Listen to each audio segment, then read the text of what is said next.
Voices from the other side. That's pretty much what I was just doing. I hope you had a nice Thanksgiving. I think for all of us, it was a semi-trying time, quarantining, not being able to be with friends and family for safety because of COVID or because someone had COVID and we couldn't get together. It was really rough. And for me, it was tough just losing some people and not having them for Thanksgiving or just their passing. And none of them due to COVID, but they still passed this year. So for me, when someone passes away, the first thing I do is think, when's the last time I talked to them? When's the last time I sent them a text? What did I say? What's the last text they sent me? And then I go through my phone and see if I have a voicemail, see if I have text messages, and just dwell on that last moment of their living life on the side of earth. So for me, I just lost a really awesome friend. We weren't super close or anything like that, or even hung out a ton of times, but we were like made from the same cloth as a speaker and a dreamer and a true belief and passion to help people bring out their purpose and their dreams in their life. And so a mutual friend kind of mentioned me to him, and I really feel bad because I don't even know who that friend is. I can't even remember, but they were like, hey, meet with Faerie, and we did, and we met for coffee, and it was just like two friends that met each other. So finding out that he passed away was really, really tough, and I thought, when's the last time I talked to him? When's the last time we sent an email or a call? And I went through my phone, and I found two treasures. I found two voicemails that even when you delete on an iPhone, you still have to kind of get rid of it. Like you have to delete it twice. And I was very thankful that iPhone has that weird function. Like that's totally weird. Like you hit delete and for some reason it still saves it. And you have to go into the deleted and then delete them to make it official.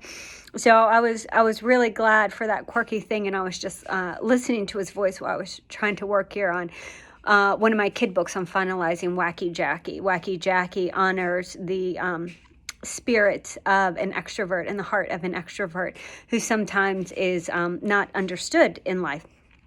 Which we all feel like that at some time, but extroverts, sometimes we get a bad rep because we're so over the top and we're a bit much. But so my friend, he was a bit much and over the top too, but he was a great man that left a priceless legacy that anyone that's human would be jealous of. But his belief and also like me, and why we were like iron sharpening iron anytime we talked or got together, was because we truly believed in helping people find their purpose and find their calling and do their passion. And we love to speak and breathe life into people. One of the last times I talked to him, it was about a message, a speech he was going to be giving to real estate people. And it was all about perspective. And I'm a firm believer about perspective. And he was telling me his points and what he's going to talk about. And how powerful it was. And then of course I do what I do when anyone calls me for stuff like that. I evaluate and I critique and I polish to help make it better. You should always be able to make something better when you present it to someone that can give you constructive criticism and kind of has an eye or a knack for that. So that's what I do for some of my friends. So if you ever want to do that, it's about life, purpose, planning, goals, work, speeches, presentations, anything like that. I can help and evaluate it with you. But anyhow, so I was just listening to his voicemail. And then in that, I remembered that I saved my mom's voicemails by accident again because I have so much on my phone, I just delete a lot immediately. And I went through and also had some of my mom's that were deleted, but were not deleted out of the deleted items, and just got to listen to it. And it was just kind of hard to listen to them both, full of life, full of hope, just words of the living. Let's meet for coffee. Let's talk. Let's get together. I miss you.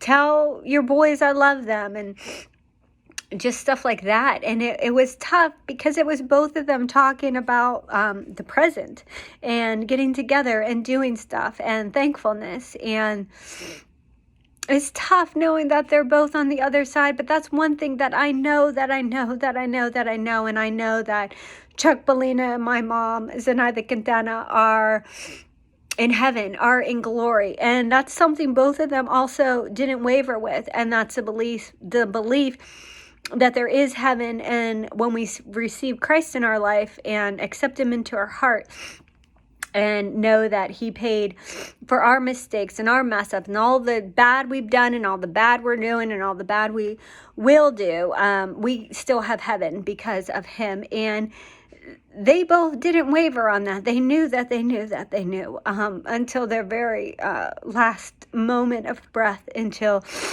they breathe. That was a bunch of snot going up there. Until they breathe in life in heaven and in paradise. And a lot of people, like when someone leaves, they say stuff like, oh, they're looking down on us and watching over us. And that's totally great. I'm going to keep it real. Forgive me if I offend you, but I don't think they do. And the reason is heaven is so perfect. Heaven is paradise. Heaven is no more tears. It says, your tears are wiped away, and it's joy, it's happiness, it's health, it's just everything wonderful you can think about. My 4-year-old is always asking about heaven, and I try to give him the little bit that I know about it. But one thing I do know is it's perfect, and I want you to know that too. I want you to know that there is heaven and it's perfect and you can go there. Like when you take your last breath, you don't have to fear. Like you don't have to be afraid of dying. You can really have a peace and assurance knowing that you are going to heaven. And it's just real simple. It's just asking God to forgive you of the wrong that you do. Your mistakes, your mess up, your garbage, your filth, your past. I mean, who doesn't have a past that doesn't haunt them? You can get rid of all that and not live in fear, and just accepting Christ in your heart, saying, hey, I know that you died for me on the cross so that you paid for my debt, my sin, so I can go to heaven. And it's as simple as that, just to say it and believe it and to mean it, just between you and God, you and the Creator, that he formed you in your mother's womb and he actually knew you before the hands of time, is your spirit. So it's pretty awesome. It's pretty great. And as I was listening from the voices on the other side, it was super, super, super hard seeing how alive they were, and that they're not here anymore. But I know that I know that I know, just like they do, that they are in heaven. And I don't think they're looking down on us, because if you left this earth to something perfect that God says he'll wipe away every tear from your eye, he'll take all pain, he'll take all sickness, he'll take all hurt, he takes all the filth and garbage and gives you an amazing life that you can't even imagine.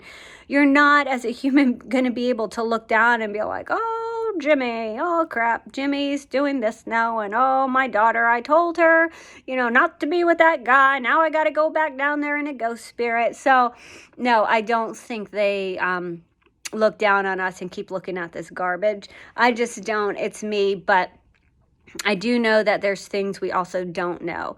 And there may be something, but it just doesn't make sense that like we're going to be able to look down when we're in paradise and not be hurt and not be upset by seeing our living ones. Do I think God can give us a moment and an opportunity to do that? Maybe a good moment.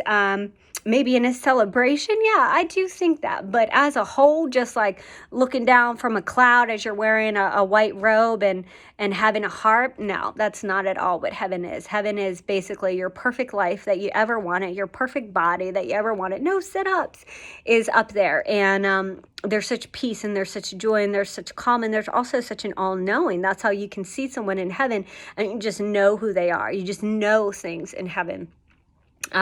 Without any explanation, because we're smarter and we're wiser there. Or maybe we use more of our brain than what they say here, 10%. Some people are trying to say we only use 2% of our brain. Listen, I'm just happy if people use their brain anymore. I'm Faerie Grace, and I'm basically just saying, as I was listening to voices on the other side, cherish the things that when someone leaves, the little bit that they leave, and honor them. in a legacy and what you do, because that's what you would want. You would want, when you left here, when you do leave here, you want the people you care about to be taking care of themselves and living life to the fullest and celebrating every moment and cherishing every moment and knowing that you love them and it's okay to keep going on. So I just want to encourage you, if you've lost someone in 2020, which I think everyone has lost someone in 2020, not so much for COVID, but just because of the dynamics and the situations with current life and issues, and celebrate them as you celebrate yourself. I'm Faerie Grace. I hope some of this made sense. If it did, have a comment and say something good. You're amazing.